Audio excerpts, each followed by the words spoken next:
pretty as a picture. Okay, so what we'll do? Should we just do an intro? We could do an intro, yeah. I'll do it. I'll do the intro now, I suppose. Okay, this is the second of our as yet unnamed podcast pertaining to myself and Roman talking about movies. So, and we've just after watching American Psycho. So, Roman, what did you think? It's a very good movie. It's a very good movie. It is a very good movie. We're only watching very good movies. That's the point. Well, yeah, I know. This is not really a review show. It's more about like watching movies that we like and kind of talking about them, or watching movies that are interesting and talking about them. And I think like one thing I will definitely say is it is a very interesting film. I mean, it's not what you'd call. I mean, it's not. It's not really a narrative film. It is very kind of. Can I say something? Can I say something? Of course you can. The film it kind of take you by surprise, making you thinking this is going to be a murder story, a thriller, and kind of it's more of a critic, I think. It's parody, yeah. It's a critic or a parody. It's very strange. It's a very strange movie. Yeah. All through the end, maybe a little bit at the beginning as well. It's a very, very strange movie. Yeah, it is a strange movie. In terms of its narrative structure, it's very strange. Like Yes. it's like it's very. I'm just gonna get the information up here now from American. The like the character of Patrick Bateman, Patrick Bateman, yeah. yeah, is it's funny, like, because there's something in this movie that that I find strange. There's nobody recognize anybody. Yeah. Everybody look the same, Yeah. wear the same clothes. Everybody is like a white male in their in the early Late 30s, 20s, yeah, yeah. early 30s and stuff like that. And everybody look the same, talk the same, and also they confuse name all the time. Yep.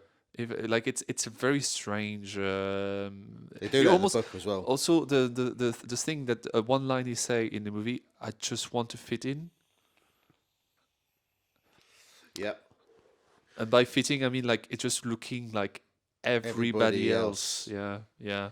Well, the thing is that's because I read the book as well, and it's predominant. It is in the book quite a lot because like yeah, like everyone seems to confuse. Like everyone gets confused with someone else.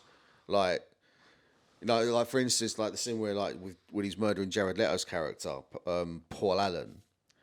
Like Maybe we spoil heavily in that show. oh so, yeah, spoiler alert! Right, every so, show will be a spoiler alert. Yeah. Spoiler alert. So look, if you're watching this expecting us to hold back on a 23-year-old movie, Yes. this came out in 2000. If you haven't watched it by now, your problem, not ours.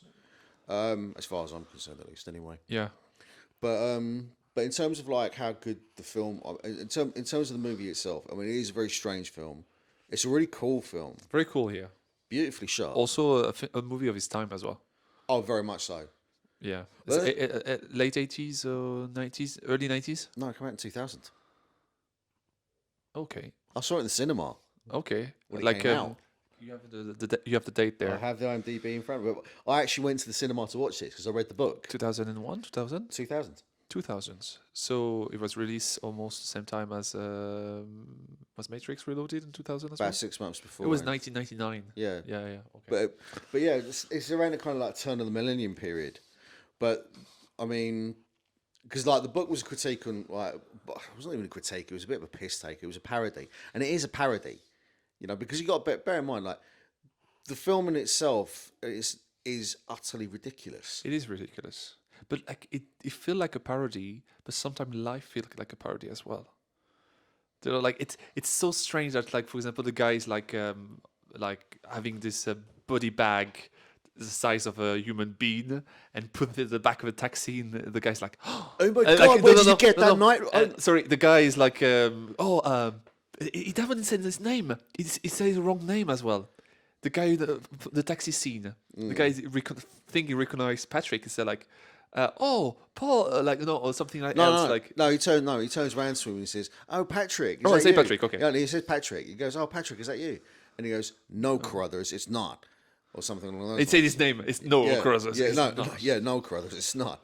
And then he turns around, and he goes, and he walks and looks in the boot, and you think initially it'll be like, "Oh my God, what's in the bag?" No, "Oh my God, where's that? Where did you get that No, night over no. bag?" There's a oh my God, and there's a moment of pause. Oh It's yeah, like yeah, fuck yeah. it, he fucking see that I have a body in the back of his taxi. Where did you get that back? Yeah. It's Paul no, not Gaultier. Jean Paul Gaultier. But like like nobody recognize anybody. Everybody is empty, and also I like to say something that I have saw in the movie. Patrick Bateman is an empty husk. Yeah, But when you're empty, you take everything in. And what was Patrick Bateman in the beginning of the movie watching? He was watching a lot of porn, and he was watching a movie that saw in the background was the Chainsaw Massacre. Yeah. that's right. Yeah, And I think he was taking in and trying to unconsciously making his personality around the thing he was listening, around the thing that he was watching, and he creates his character from all the thing he took in, like all the movies and stuff like that, you know? but also you could also read that as subtext for the viewer. Because Do you know what I mean? It's almost like you take everything that you watch. You are what you eat. yeah, to an extent you could read it like that, but also like what you got also bear in mind. I think that subtext is also it's not necessarily there for Patch. It's not there for the because during that entire section because there's that kind of like montage where like he's working out, he's like peeling like that culminates with him peeling away the face mask. Yes. A Right. very really beautiful scene as well, yeah. Yeah, but the thing is, like, so in the background, he's like, you know, he's working out to the Texas Chainsaw Massacre and all that kind of crap. Yeah, That's later all on the time film. in the background, those movies are Yeah, there. Yeah, he's either watching porn or watching, you know, women getting hacked to pieces. Like, you know, you could also argue to a degree, like, whether or not there's a commentary on misogyny there. Whether or not there there's- is. yeah, definitely. Like, I think it's really interesting because the director is actually surprisingly is like a woman by the name of Mary Harron. And I think it's really interesting the fact that it was a female director. Yeah. Because it gives it like an interesting twist. Because like, you know, there's a lot. I mean, let's be honest. Like Christian Bale is a bloody handsome, especially back then, bloody handsome geezer with a fantastic body. He looked absolutely gorgeous. Do you know what I mean? If I was gay, I'd jump him in a heartbeat. But the fact is, like, you know, this kind of there was almost like the almost like the female eye on his body. You know, because it did linger on like his aesthetics, you know, and the fact that he takes pride in his aesthetics. Like even the women would always comment on it. Yeah. Do you know what I mean? Like they would Your skin comment, is beautiful. Yeah. like you're in such great shape, Patrick. All that kind of thing. Is more about all his life is all about like how he looked like Yeah. than how he is. Well, it's like basically, like you say, he's an empty husk. He's a vessel. But the thing is, that empty vessel is very aesthetically pleasing. Yeah. You know, and I think that's quite an interesting point of view. And then his kind of abhorrence for women. Or like telling them how to dress up. It's you like know. like even when with his assistant when he turns around, he goes, "Oh yeah, well next time tomorrow come in with a dress and high heels. I like high heels." It's like You know things what? like that. It's not even like comedy. Sometimes that's something that could clearly been said. Oh no, it's very abrasive. You know, it doesn't feel like unrealistic because that's kind of what could have been said one day. You see what I mean? When you say Yeah. it was a parody, and do you think that part was like? Oh yeah, I mean, like I think it's almost like the fact that Patrick Bateman, because it's in the books as well, and in the book also leaves it open ended. From what I remember, I haven't read the book in years. I should really read it again. I think last time I read it, I was like in my mid-20s, so quite a while ago. But I think I mean, the book itself is very much like that. I mean, like a lot of the voiceovers and when he's commenting on the music, those are entire text lifted straight from the book. Okay. Do you know what I mean? Which I think is really cool. It is very paragraph. Yeah. When he tells us those, when he says those lines are very paragraphic, almost that he learned them by heart. Do you know, it's like he's saying those things, but he doesn't believe in the new things. You know, like it's like repeating a textbook. Yeah, well, that's the thing. I mean, like stuff like that is that's kind of a heightened reality kind of thing. It's like the entire premise, yuppie culture in New York in the late 80s. What is the yuppie culture? Yuppie culture is basically how to describe it, because it was also a lot of that going on in London. The During that trader, period. the Like businessman. no, not necessarily businessmen, but yeah, city traders, Wall Street workers, people who worked at like massive banks doing hedge funds and mergers and all this sort of stuff. Yeah. And yeah, they all. I mean, like you, like I mean, I mean, I was only in New York for about 10 days, but you walk around. You come out of Liverpool Street Station, yeah, in London, and you walk into the Witherspoons, and you see like, or you go around to the corner to the George or anywhere like that, or you go into Dirty Dick's, anywhere, and that is a pub, by the way, Dirty Dick's. Yeah, I'm not going to comment on that. I believe you. I left the door open. You just didn't want to walk in. But yeah, there's a pub there called Dirty Dick's, literally right across the road. But you go to any of the pubs around there, and you'll see city traders in there, and they look like that. They all look like that. Expensive suits, expensive haircuts, expensive. Don't touch everything. the watch. Exactly. Yeah, all that kind of stuff. You know, they look exactly like that. It's like they're Superficial. yeah, their uniform has not changed in the last God knows how many years, and they all, it's all very kind of, like for me, I mean, I don't think I could. I mean, they earn excessive amounts of money Too much. for doing. It's like when Patrick Bateman was actually at work, what did he ever fucking do? There's a few things that he never does in the movie. He's working. Never see him work. No. Never see him work. Also, because I like to, I pay close attention of the beginning of a movie. And the beginning of the movie, they show you food, high-end restaurant food. Oh, what, the But opening, one, the yes, opening the scene, opening, yeah. just the credits, the credit scene. One thing that you never see Patrick Bateman do is eat anything. He never eats anything. That I didn't know. I didn't pick up on that. Good spot. I watch too much things. Every time you see Peter having like food, that it just pick in it and move stuff around, but never finish anything.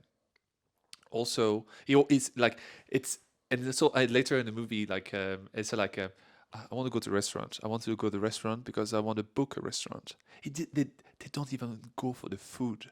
They go because it's The thing to do. The thing to do. And same with that restaurant he tried to Dorsia. book. Dorsia. Or basically the man laughed with his face when he tried to book a table for two. That was hilarious. But It's only the second time. basically, they show you something that's for us, human, we need food to live.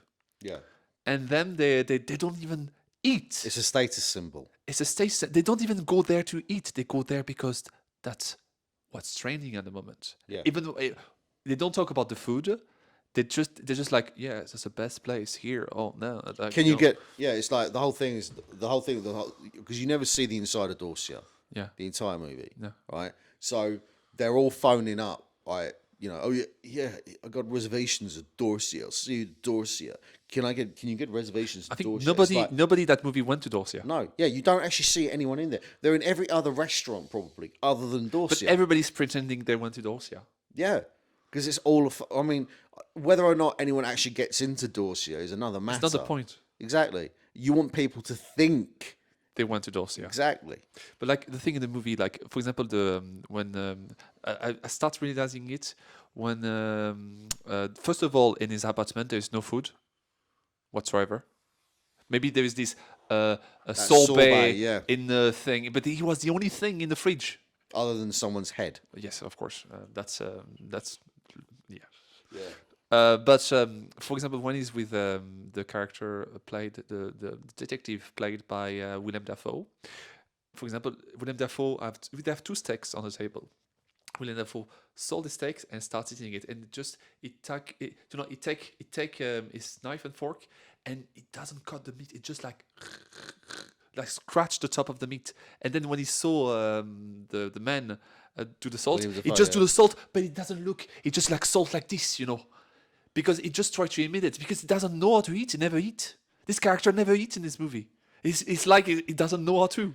But do you know what that is though? Also, And also at the end of just the last thing for the food. go. I'm sorry to cut you off. When he quits with his girlfriend later in the movie, do you know like the plate has the marking of the knife and the fork over like the glassing sugar, and the cake is not eaten. Same thing. He never touched his food. Never touched his food. Yes. But do you know what that might be a comment on? Right, again, subtext. That might be a comment, and he's like, his hunger has nothing to do with food, drink. No. It's not even to do with sex. No. It's to do with blood. Or himself.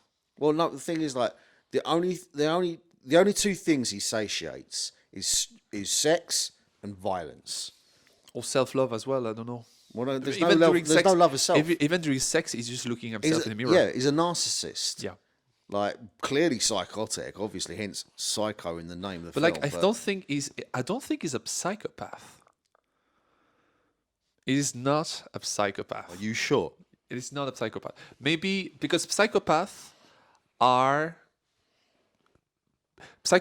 meticulous. You know, like they are like experts on. Psychopaths are experts of expressing themselves, looking human or stuff like that. But at the end, They imitate human emotion like without actually basically, feeling. yeah. Sociopaths, on the other hand, are people who cannot connect with Reality. Sociopaths are psychopath and sociopaths are the same kind But of thing, different. but psychopaths are experts at pretending they are normal people, and sociopaths are struggle to feel human emotion, like empathy and empathy in general. Yeah. Yeah. So, yeah, I He's, think he's a sociopath. He's a sociopath, and at the end of the movie, he become what's the term? Will be what would be the medical term for like its state at the end? He would just become, I would say, lunatic, but that's not a medical term. He well, he's in this. Look this way. All right, that's also like in the book. It's not. I don't think it's really implied in the film, but in the book, it's implied that the whole fucking thing's in his head. It's only at the end of the movie that you start to unfolding everything. But in the book, is this told at the beginning or the middle of it? Again, like I haven't read the book It's in about okay. 20 years, so I'm going off like a very kind of sketchy memory of it. I do need to refresh I really need to read that book again. But from what I remember, like it was basically left. It was left. The assumption would be that in the book it was all in his head. Okay. He kind of imagined the whole thing. Okay. Right. In the film, I don't think I don't think it's like. Basically, what I think it is like because like the violence escalates. It does. Right. But it went too crazy. It's not possible he killed that much of people in that short period of time. Yeah, but the whole thing is like because of the lack of identity, right? Who can like? I'm a complete maniac with a lack of identity who can't be identified. Oh, who was that? Is that Patrick Bateman? No. That is Albustram. That's Paul Allen. Because again, there are times when he doesn't refer to himself as Peter. No, it doesn't. Patrick No, Bateman. he called himself Paul Allen. He calls himself Paul Allen. He calls himself like when he has the dinner with Paul Allen. We don't even know if that was actually Paul Allen. That could have been someone else completely. Yeah. Right. Like none of the character could be their real name. Yeah. Oh, you can see the card though. The card is the identifier. Oh yeah. Yeah, it's the identifier of the name. Yeah. But The card is their identity. oh, that card scene. The card is their identity. It's the only proof that who they are. They're their soul. And so when they were judging the card, they were judging their soul. That's for that. That the card is so important in the scene or in the book, because that's the only proof that who they are. Because nobody fucking know their fucking name. Yeah. So the only way to remember them is just like the card. And do you know what the funny thing about all the cards is? What? They virtually look the fucking identity. No, they're not. No. They do. Come on. No, come on. For the likes of me. No. For the likes of me, The no, font no. is not the same. The fabric is not It's the not the same. point. If I have to say something, It's the point is, look. I'm fucking fucking disgusted. Let me make. Can I make the joke? I'm fucking disgusting by the last character who showed his card with his white background and his golden writing. This is fucking disgusting. It deserved to die. no, but no, yeah. They're just Yeah. they're micro things. Yeah, like the detail. Look at it this way, like Texture, the thickness. for the likes of like, because again, that scene's in the book. Yeah, I'm sure it is. It's Yeah. a very important scene in the movie. Well, and in the book, like in the book, from what I remember, and I think in the film captures it brilliantly. It captures it absolutely fantastically, like how, because I think because in the film, because when you put them together, like you in the book, I think because I was a young man reading it, I've never really seen business cards, so it's difficult for me to imagine it. So then seeing it in the film, like the fact that there was so little difference in those cards. If you handed them to anybody else, if you handed them to like some, I don't know, me or you, like it'd be like, okay, what's the difference? Like for them, from the likes of me and you, it wouldn't mean anything. I mean, it's for- like, all right, they look virtually identical. but for them, it's a part of themselves. Yeah, They're judging their soul. They're judging their body. They're judging who they are by those cards. yeah, and it's ridiculous. Because they all look the same. The only thing they can judge each other is those fucking cards. Yeah. Because they do the same job, talk to the same girl. Literally, they all They're look. fucking each other's women. They're fucking each other women, so they don't know who is with who. Yep. And it's just they're all those 3-4 guys. I think they're 4 guys or 4 four guys. four They guys. are the same person. They're all Patrick Bateman. Everybody's Patrick Bateman. Everybody's Patrick Bateman. That's I so am funny. Patrick Bateman. Yeah, you're Patrick Bateman. You are. You are looking there, you beautiful bastard. But like, it's a movie about identity and the lack of. I really like that movie. I really enjoyed it. And but like, also, can we just talk about the elephant in the room? Was everything real or not? Well, to be honest with you, again, Can we go- if we're talking about it from like the point of view of the viewer, all right? Because if everything is happening in real time for real, what the fuck? The scene when he come back to the apartment and everything is like too new, and this woman say like, "I want you to leave," or or stuff like that. Yeah. Like what did everything she said implied if everything was real? Well, to be honest, like I think Maybe the apartment is so. It's the best apartment. Like it's because you remember the moment they said like this apartment is better than mine. yeah, oh yeah. And also the prostitutes say that This is a nicer place than your last one. And he's like, no, it isn't. no, it Yeah, isn't. but I think also you got to bear in mind. Maybe that apartment has so much value that it doesn't matter. Yeah, that's what the there point I was was a getting to. killing in it.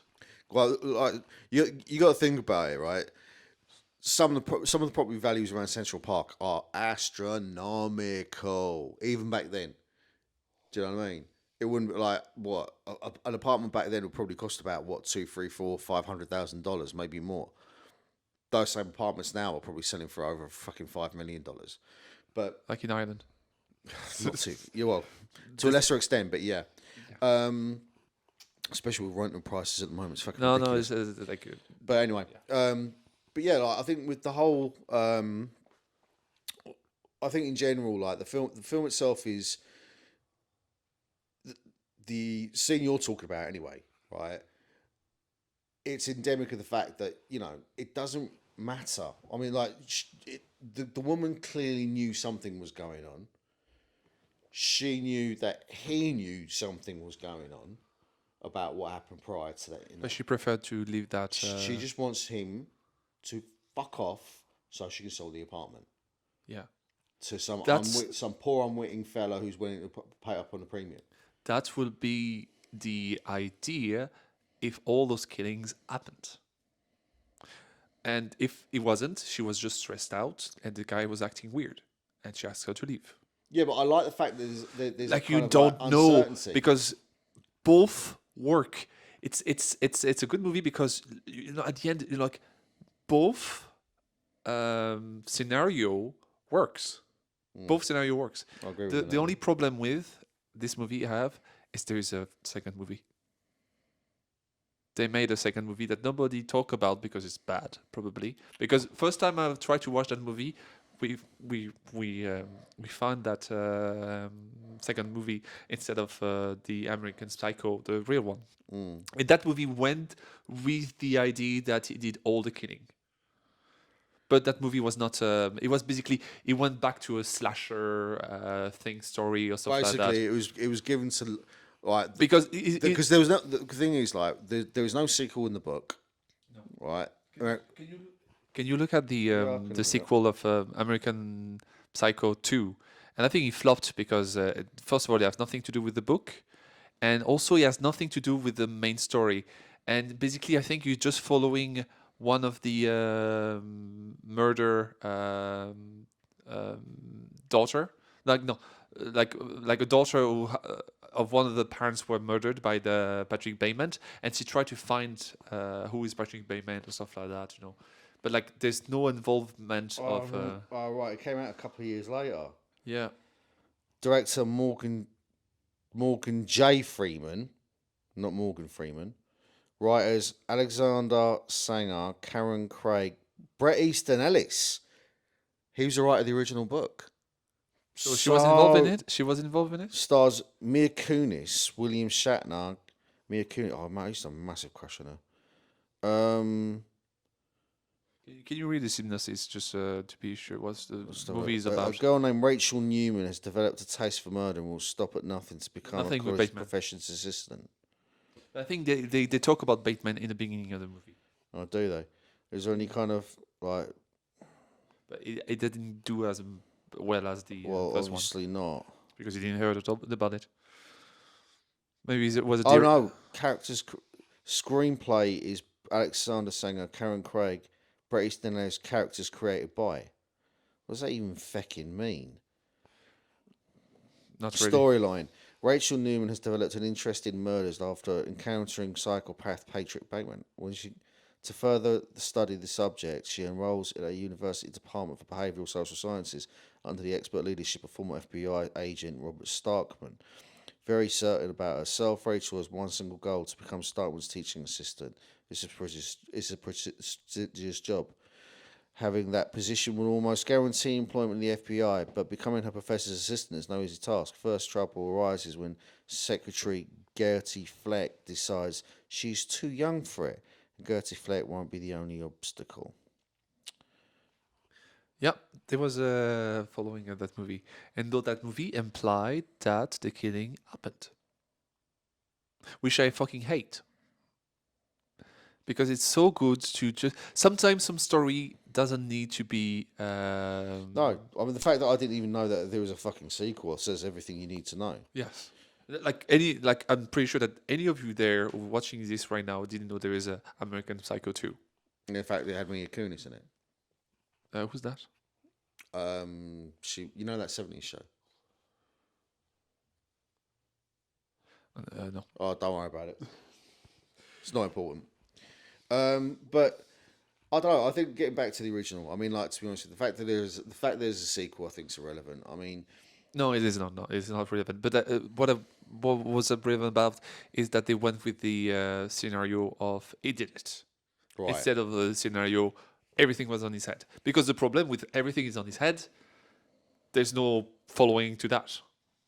There's no you cannot like.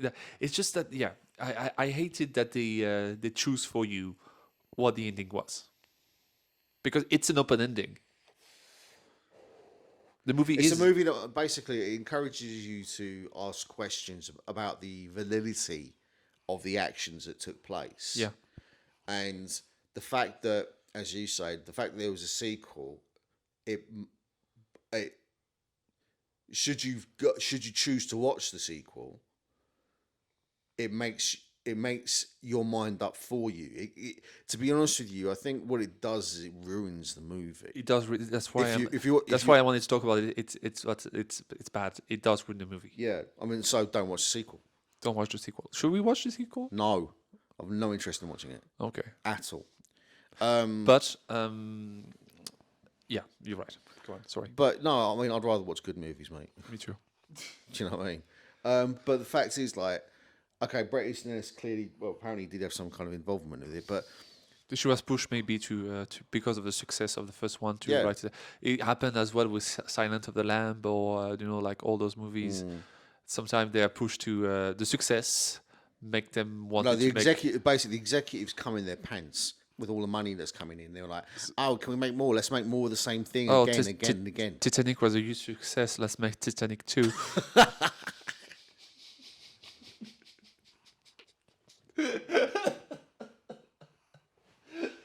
Do you know what? I guarantee you, some dickhead in It the happened. studio probably It said something like happened. that. It happened. It did happen. Look for What? it in MPB. There's a Titanic 2.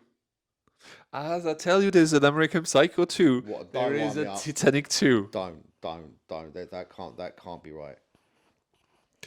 We're living in an alternate universe where all the greatest movie have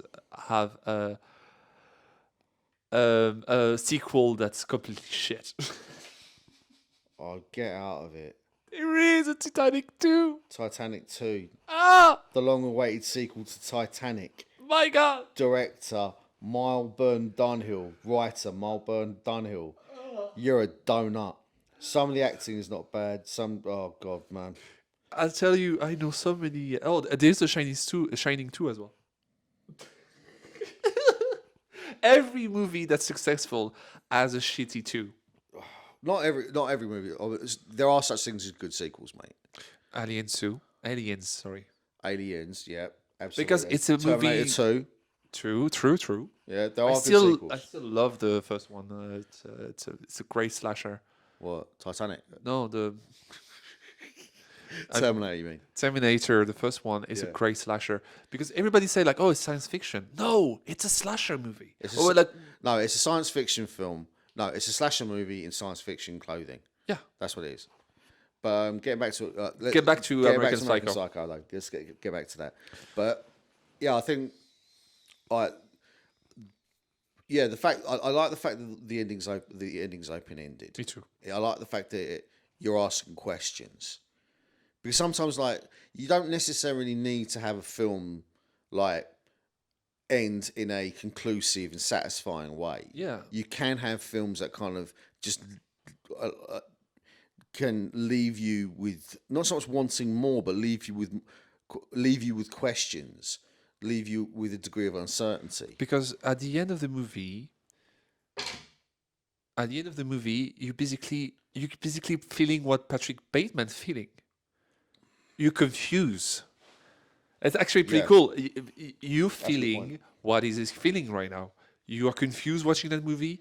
He's fucking confused right now because he tell everybody that he killed that guy or he killed like 40 plus people, and everybody said like, "Oh, that's hilarious," but you cannot kill like Paul. The fact that his own solicitor didn't recognise him. Also, I love he that. didn't recognize him. That's why we come back from merge. Like it's nobody fucking. Because he didn't recognize him. Maybe he doesn't know who the fuck he's talking about. And the fact is, no, it happened twice as well. Maybe the guy he eat in a restaurant in London 10 days ago is not the one he's talking about. It's so mad. And not only that, is that like twice when Paul Allen and the solicitor both talked about Patrick Bateman, when they confused Patrick Bateman for someone else, they can't be Patrick Bateman because Patrick Bateman's such a fucking dork. Twice that's it. In front of him. In front of him, and he's having to sit there and take it. Because he doesn't because he doesn't give a shit. He doesn't give a shit. No, but I think it's part of but you can see it because the one thing I love about that, like, Christian Bale's performance, right, is his facials. Yes. His facials are absolutely fucking brilliant, especially that scene where when he's talking to the police officer literally just before he turns around and gives him his out. Oh yeah, so and so's alibi was he was talking to this person, and you, and it's like, you can see it in his face. Like his face is manic. Like blood vessels are popping. Everything. He's like straining, and next thing is like all of a sudden, and you, and just the look on his face. Yeah, the sweat. No, but not even the sweat, but how his face changes from being complete borderline manic to like, really? You know, Yeah. oh mate, I mean, yeah, Christian Bale's a fantastic actor, Very mate. good actor. Also, you just said something. The guy insult Patrick Bateman is saying he's a dork Yeah, in dork. front of his face, and he's not moved by it. He doesn't give a shit. No, the first time he doesn't say it. Right? No, I don't think he doesn't give a I think shit. he doesn't get moved by it because it doesn't affect him that much. Because like who he is doesn't really matter because the entity doesn't matter. It's what he is. Like what he is the watch, is the suit, is the restaurant he go to, is the people he's seeing to, the friends he's seeing to. You know, like Yeah, it's but the thing is that, but also you got to bear in mind, like the character's a fucking massive narcissist. they are. Right. So part of him, like you could see it, like the first time around when he says Patrick's a dork. Right. There's this kind of thing. Again, it's his facial expression. Does he react to this? He does react, but it's subtle. It's very subtle.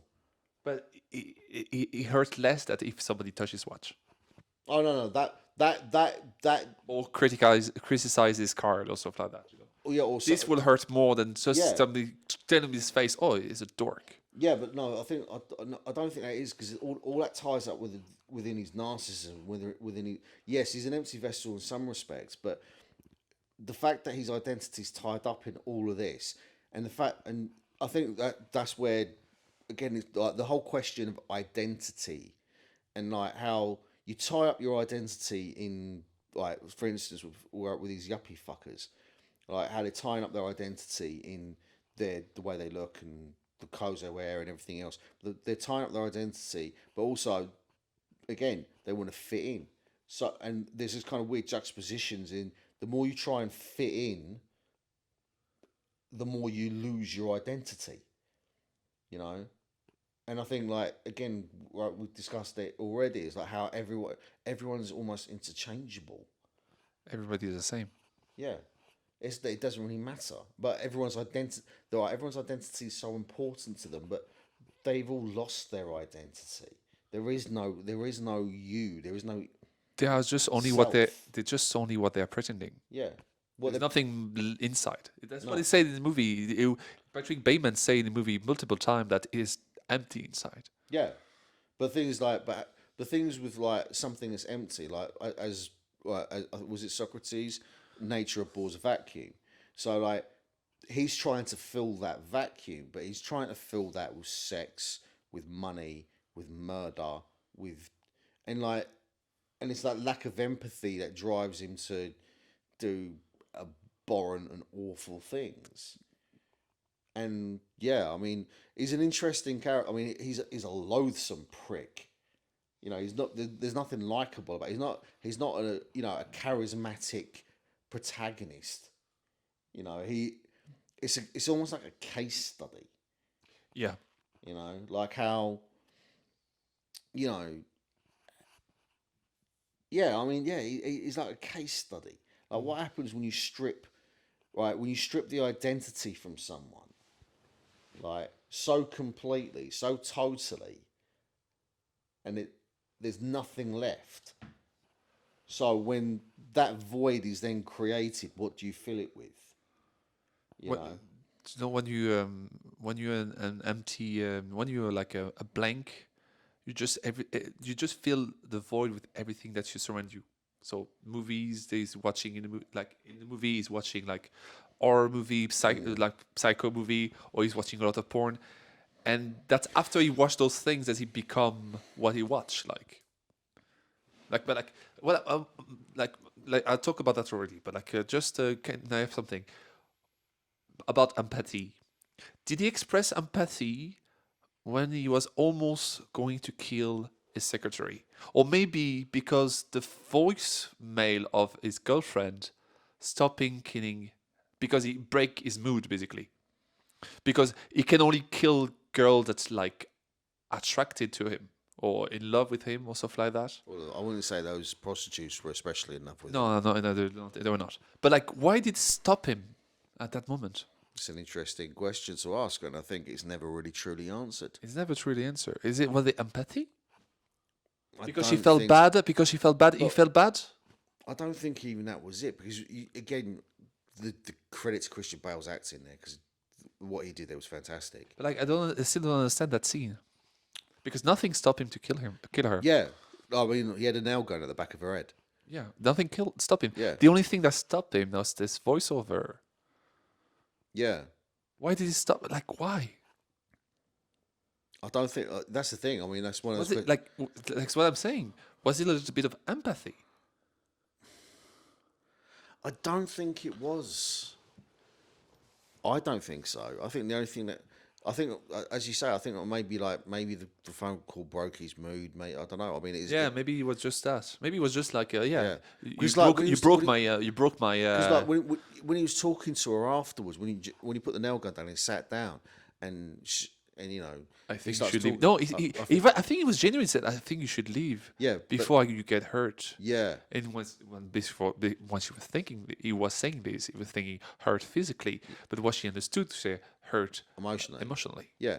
But I think I don't know because again, this is the way that it's like it's almost like he was restraining himself. Yeah, he does say that as well. I don't think I'm gonna. You say, I don't think I'm gonna control myself. Yeah, It's for me. It would look like an empathy. It would he said he feel bad for killing her right now. maybe. It's I don't know. strange. This scene is so strange when I think about it. Yeah, Because you have the opportunity to it. Maybe because she felt hurt, he felt hurt too. But it's very strange. It's very strange because it's there's a lot of scenes that contradict each other. Sometimes there's like this scene for me. It's not it's I don't say it's a bad scene or it doesn't have to be there. It has to be there, but it's just I still don't understand it. yeah. It's like, to be honest with you, like he says he doesn't feel any emotions. Well, it's clear that the way he feels, clearly feels rage. It did say in the movie that the only emotion that he feel is disgust and rage. Yeah, but also yeah. I don't know. I think it is quite an interesting kind of. It is an interesting kind to try and dissect it because I don't necessarily think I don't. I'm not so sure it's empathy. I don't think all of a sudden he's going to start feeling sorry for this It was girl. just the mojo was broken. Maybe, you know, I agree with you. It's like a very interesting interaction. Because it's the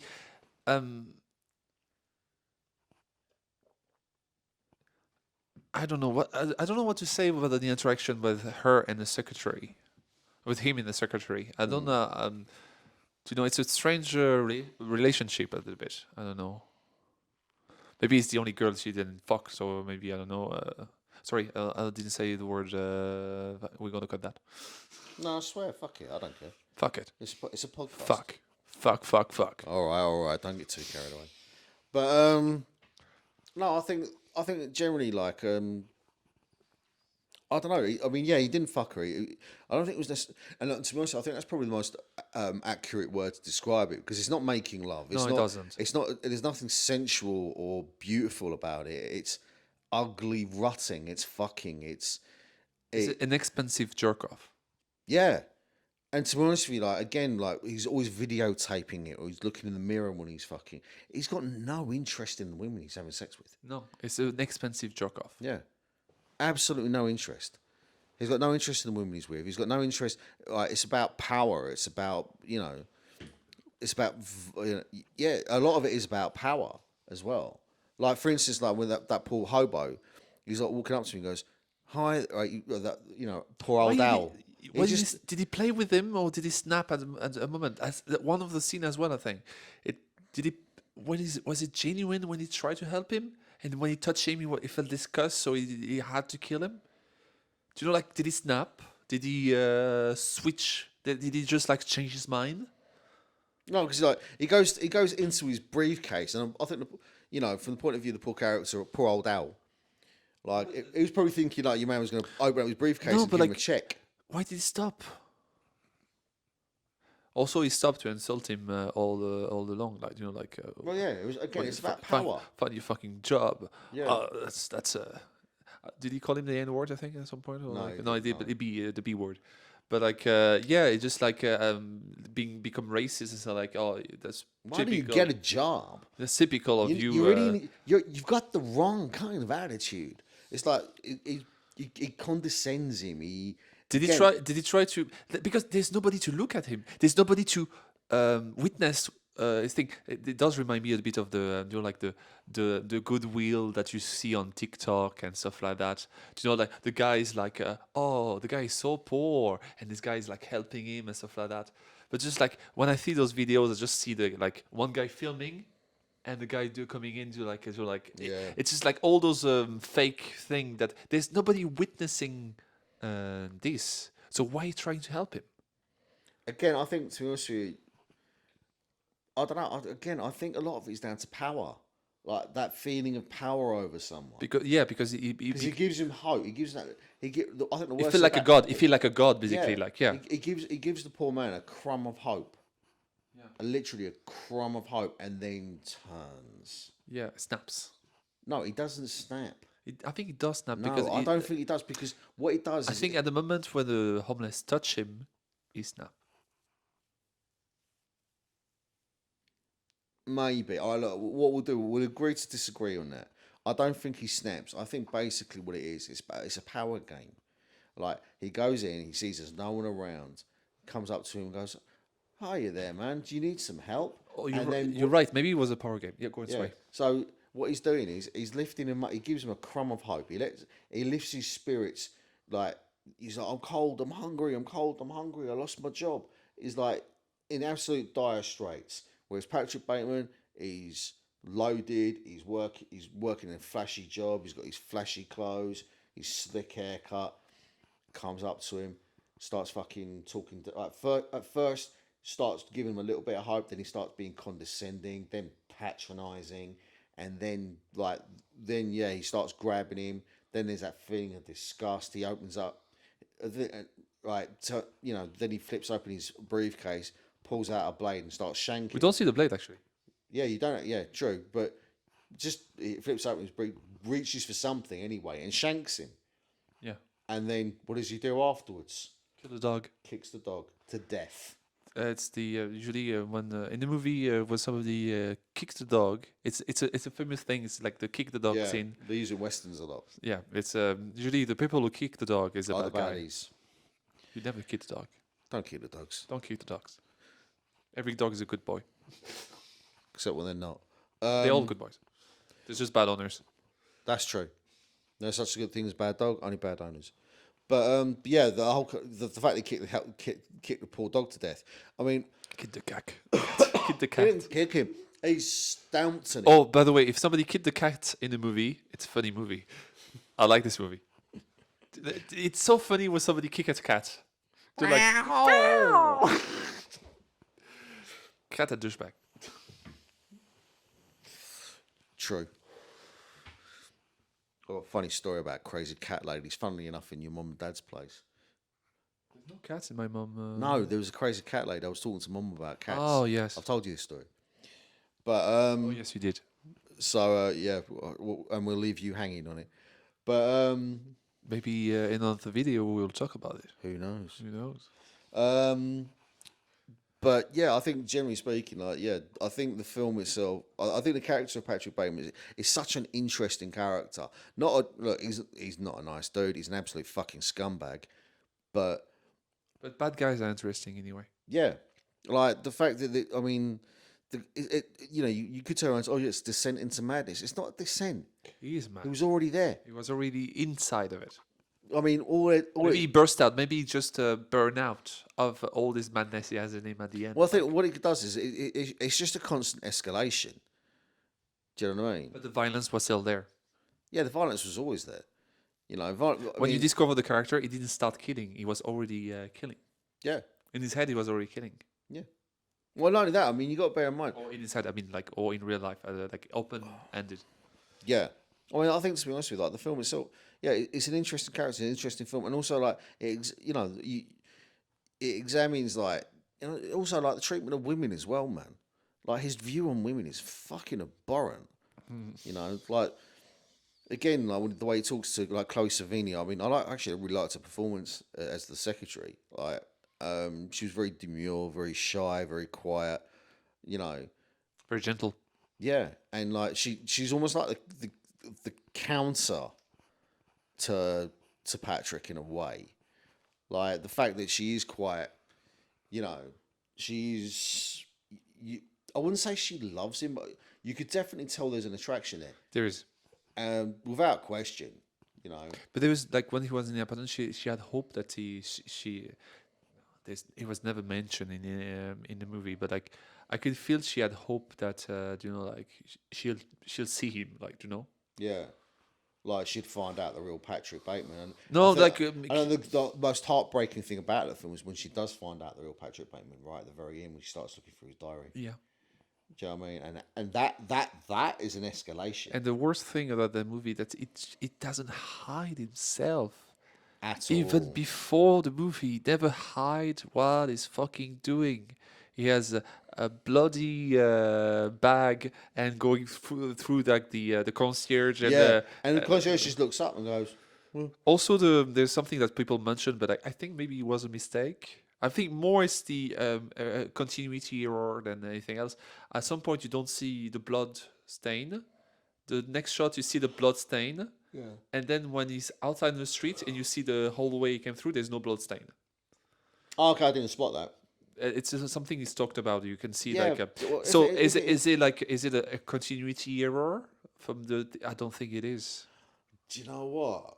I mean, that's the thing. It's like sometimes Sometimes like something that's done by accident can leave something like that open. just to explain, like a continuity error is basically when like something is not matching from each scene. You have three scenes, for example. What I'm talking about is the Patrick Bateman get out of the elevator and is dragging the body of Jared Leto inside of the bag. And when he's dragging it, there is no blood train. The floor is like clean.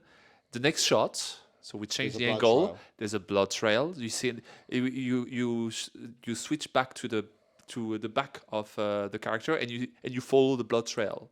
And the next shot, he talked to the concierge, and the concierge is like, don't forget to whatever he said, don't forget to check out or stuff like that. Yeah. And then when he's in the street, you can see the path that he took, and there's no blood, like whatsoever. The floor is like shown. It is in the shot. There's no blood in it. And it's just one shot you see the blood, and the rest of the shot you don't see it. Is it a mistake? Is it on purpose? I don't know. Yeah. A lot of movies are like, I don't know. I don't know. I think, yeah, I mean, maybe it is, but also you got to bear in mind when he's dragging the body behind him, it is behind him, and at no point does he look back. And the only shot the only shot to show the blood is when he's back at him. Yeah. So it's not, you can't turn around and say, oh yeah, that was from his imagination or whatever else because he wasn't looking. So I don't know. The way I'd look at that as purely as a continuity error, but Maybe he was. yeah, maybe it was. But in terms of in terms of I don't think he was. Because when you shot a shot and you show the blood stain out of the bag, you'll think of, God, we didn't do the blood scene thing. Like, I don't see somebody say like, oh, whatever, it's okay, it's fine. No, I don't think it's a continuity error. I think it was the first sign that it was all in his head. I don't know. Oui. Okay. We need to talk louder, quieter. All right, talk quiet. All right. This is the problem when you like filming in houses and stuff like that. Unfortunately. Yep. But yeah. But yeah, in general though, the film itself is that scene itself is it presents questions whether or not they were intentional or not is open for debate, and I think we should just leave it there. It always is. Yeah, I think it's just open for debate, and I think to be honest, you can kind of you can over-examine movies. I think sometimes, especially when you watch a movie like 3, 4, 5, 6 times, it's like, I mean, I remember when me and you first watched movies together. I overanalyze everything. Yeah, especially when we first watched a movie. To tell and you, you to just tell you, the food thing. Have you ever seen it when you watched a movie? when I first watched a movie. Yeah, the food thing. Even now, did you see the food thing that Oh, well, nobody he is doesn't eating? eat. Nobody Yeah. is eating in the movie. No. Everybody's playing with food. They're like, Yeah, and I've seen that. I've seen that film probably about at least 15 times. everybody's taking drug, drinking. Yeah. Nobody's eating. Nobody's like doing things that keep them alive. Literally, they don't think about They don't think about keeping sustenance. They don't drink water. I think you drink water, but it's doing pills, so it doesn't count. But like the only thing they ingest is drug, pills, alcohol, and that's all. Yeah. Nothing like the first thing you watch see in the movie is a food. It's food. It's like a magret. It's a magret, it's stuff like that. But like nobody eating those. And also, I think what I think was very clever about it as well in the beginning is the fact that it's obviously like pouring a Kool-Aid or whatever. Yeah, it looks like blood. But it looks like blood. Very Dexter. I think Dexter copied the thing that like when it looked like a murder, but it's actually just cooking or stuff like that. Yeah. But like yes, I think nobody talk about this analogy with food and everything. Like did somebody talk about it? If they have, I haven't heard them talk about it. To be perfectly honest, I Yeah, think it's an interesting nobody point. is fucking touching their food because they don't care about keeping themselves alive. They want to keep their image perfectly clean. But yeah, everything they ingest and put And they into want their to body. escape. They want to escape. The only way they can escape is not by eating or thing. It's just by drugs, alcohol, all the excess. Mm-hmm. Yeah. Yeah, I think it's quite an interesting thing, to be perfectly honest. I like that. I thought that was a really good spot on your account, actually. 'Cause, I didn't pick up on it. I really didn't. I didn't pick up on it. I've watched that movie God knows how many times. I think I'm going to when we talk about it, I was just going to put some scene where Patrick Bateman is like touching his food but not eating it. It's like it's just going to be a montage of Patrick Bateman not touching his food. Luck. Rather you than me. Yeah. But just taking supplement and cream, just feeding himself with cream and blood, like on his face, stuff like that, But yeah, I think. Yeah, I mean, like that aside, I mean, what else can we talk about the film? I mean, like in terms of technically, as soon as we start talking about a continuity error, like what do we think of the film? The cinematography is gorgeous. Mm-hmm. Like it's very well shot. A lot of close up, a lot of close up of what's the name of the actor again? Christian Bale. Christian Bale, because he uses face he uses face very well, and the camera knows it. Yeah, I mean he's like things like even when he this is an expression that he uses quite a lot in the film, like when his face is neutral, but he has this kind of like pursed lips. Do you know what I mean? Purses his lips and he raises his eyebrows. Obviously, I'm not handsome enough to pull that off, but why not? You stupid motherfucker. Why not? He always lip like this. Yeah. And that's the thing. I find that really interesting. It's like his lips are always pursed. He's like, but then when he's smiling, the show was also they talk like the show was advertised with a smile as well. The smile. Its smile is almost like it's too knife that's just ripping the cheeks like this. It's so sharp. It's the smile he has in the movie is so sharp. It's like two knife. Yeah. It's like somebody's pulling his face back. Face back, like Yeah, and I think that's quite interesting. I think he's very, his facials, it's you could almost see it almost as a comedy in some parts. You say that, but I don't see it as a comedy. Right, okay, like right at the end where he's having the shootout with the police, and like he shoots the gun and he looks at it. He doesn't even believe what's happening in front of him. He's shooting the gun. He's stopped by cops and basically like and the cops are like freeze, and the guy just like starts shooting at them, and then while he's shooting, the car explodes, and then it doesn't make sense, and even him is just like, what the fuck is happening? That's what I love about it. I mean, that's a comic scene because he shoots it. He shoots it. Oh, he The other killed the thing- cat, and no, he killed the granny, and because the vending machine. That's not a vending machine. It's the cash register. Yeah. Tell him Feed to straight feed cat. feed straight cat. Yeah. Yeah. It's so strange. This scene is very strange. Maybe it's the point is this scene to make you think that nothing really happened. That's all in his head. Also, he go inside the building where he's working. The concierge say, "Don't forget to register," and he shot him, and then tried to escape, and shot the guy, and then come back. Shoot the cleaner. No, shoot the cleaner, yeah, Yeah. and then go around and enter the building maybe another way, and there's another concierge, and he starts reaching for his inside think- pockets. yeah, you think you it's think got he's his gun. reaching for his gun, but no, he's reaching for his pen. It's like, oh yeah, I'll Yeah, sign but that's it. the thing, though. I mean, like the way he acts, it's kind of almost got a kind of vaudeville quality to it. It's all very kind of like it is comedic acting. I mean, but it's kind of this like ridiculous, hyper real scene.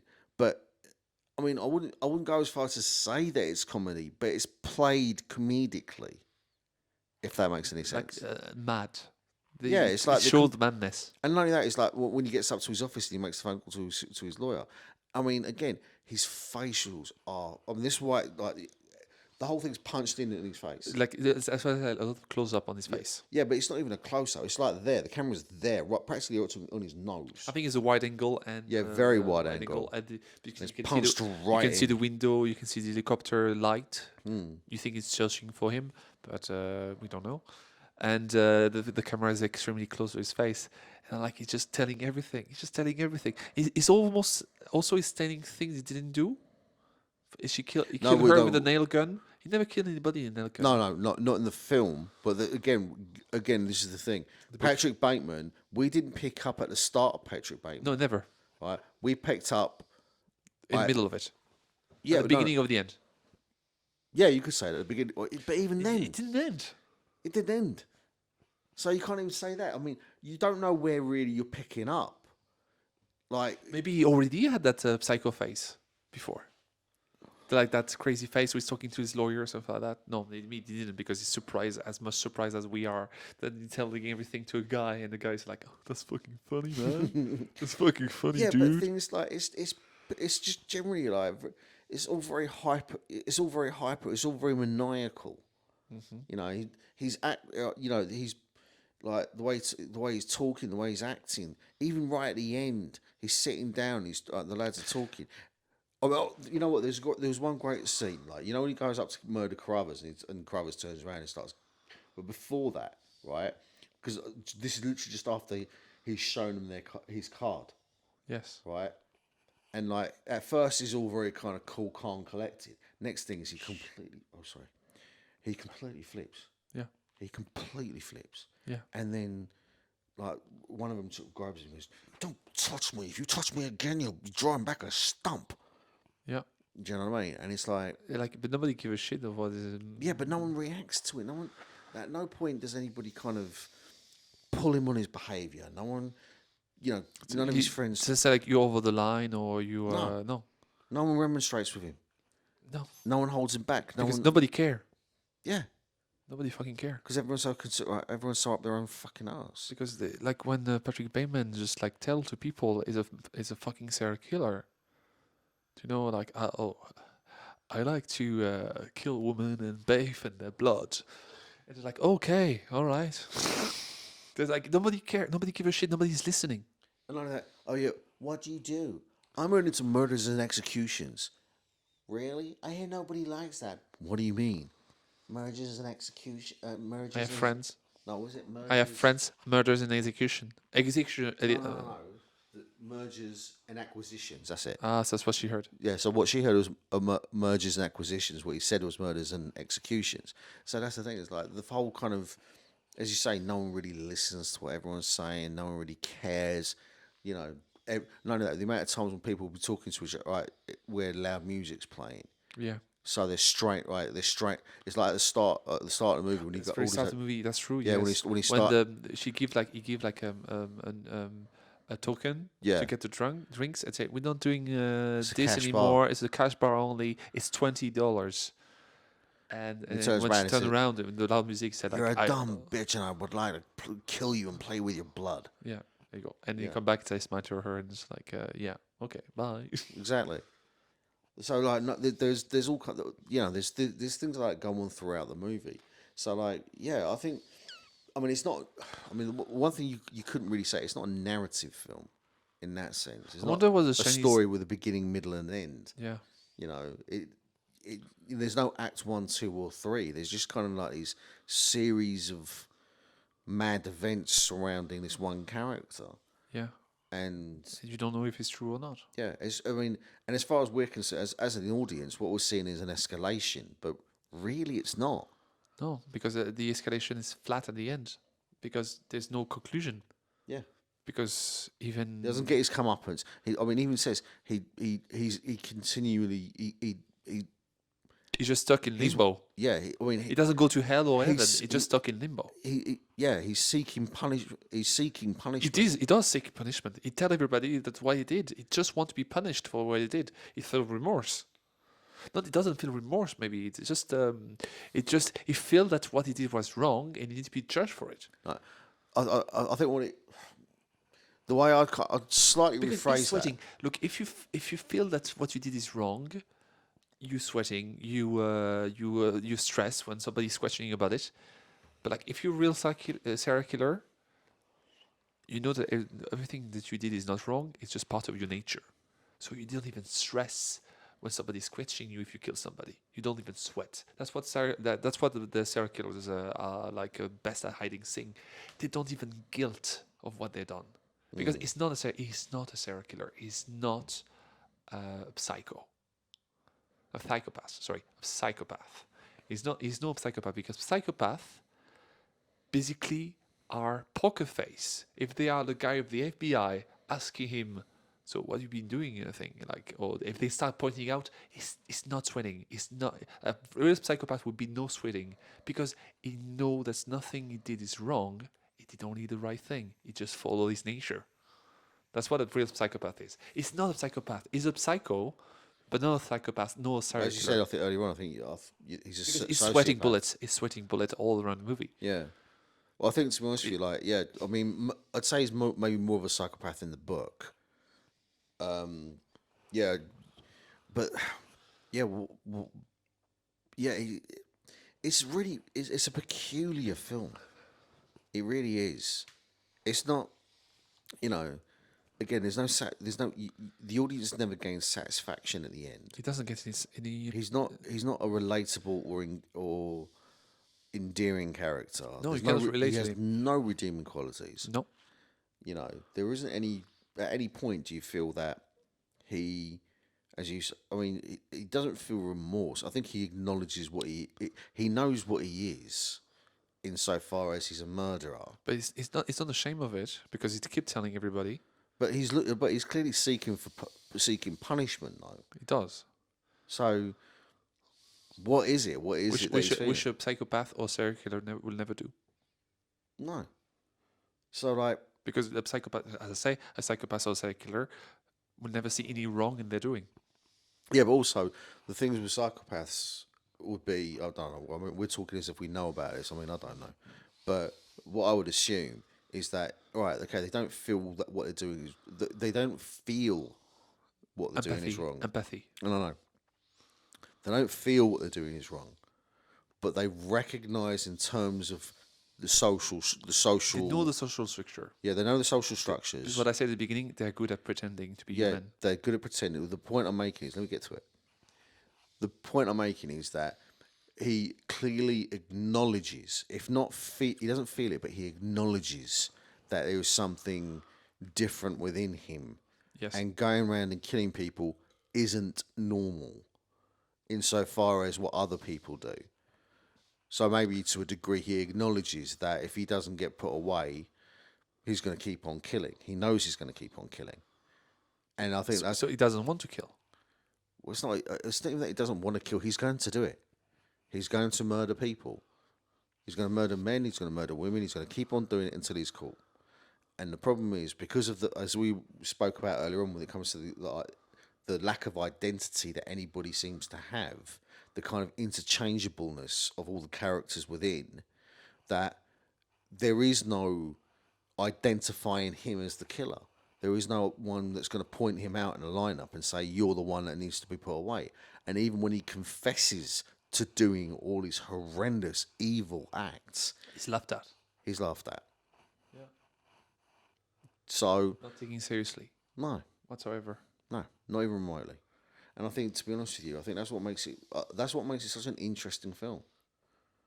You Just know, like the killer, the basically the crazy man, just realized that the world is crazier than him.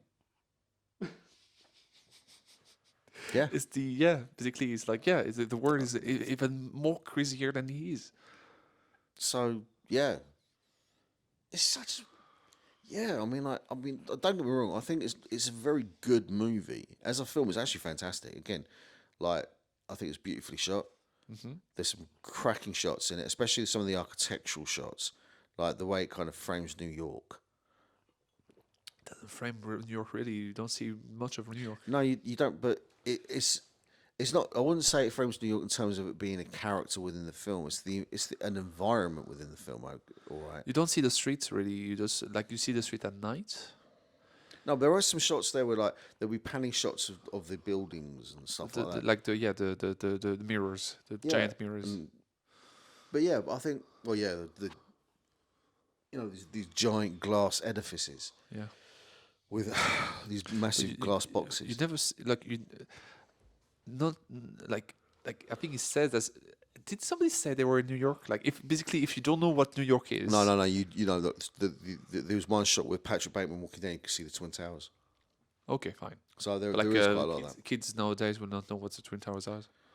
Well, if they go back, this is pre No, YouTube. like maybe, yeah. Do you know what I mean? So I'd say at this stage of the game, everyone knows what the Twin Towers was. Whether you like, I mean, I can still remember where I was during the day the Twin Towers came down. I was, how old was I? It was 2001. I was 20. So what was I? Oh, like I'm 28 right now. So I was 10, 11? When was it? 22 years ago. 22 years ago. So I'm 28. I was 8 years old, something like that. Or 12, You were 6. 6, 6 years old. I think I can remember it. I think I have some, I can see my parents' place, and the TV was holding on the ceiling there, and I saw the thing on the Twin Towers thing. Yeah. Yeah, I remember walking. I remember walking in to. I had an appointment somewhere. I can't remember where for the life of me. But my parents used to have a pub in North London. I remember walking. We used to have a projector. And I remember walking in, and have you seen the news? Have you seen the news? I was like, what? Looked up at the TV, and one of the Twin Towers had been crashed at this point. And then you see the second one coming. Yeah, that's the thing is it's like you remember the first tower burning, and then perfectly like everybody's capturing the second one. That's the thing. It's like so strong. Like it's like so strong. It's a very strong image. Like Yeah. But anyway. Anyway, it was a diversion. Yeah. I think I think we pretty much said everything we need to say. Do you reckon? I think so. Yeah. It's getting pretty late, and I don't want to wake my housemate. Oh, fair enough. What time is it now? It's Oh, bloody hell, it is late. yes. All Okay. right, okay. In that case, then we're going to wrap this up. So, Thank you for staying with us all that long. If you did, God bless your heart. Yeah. So you don't have better thing to do, really? All right, okay, look. Thank you very much for for watching the podcast. We appreciate your time. Thank you for being with us. Yes, I'm joking. Yeah, thank you for staying with us. There will be another one coming up in the very near future, so stay with us for more. Okay. In the meantime, and who knows, in the next time around, we might even have a name for this podcast. Who knows? Yeah. All right, then. Roman, thank you very much, man. Thank you. Take it easy, my dude. And goodbye. Bye.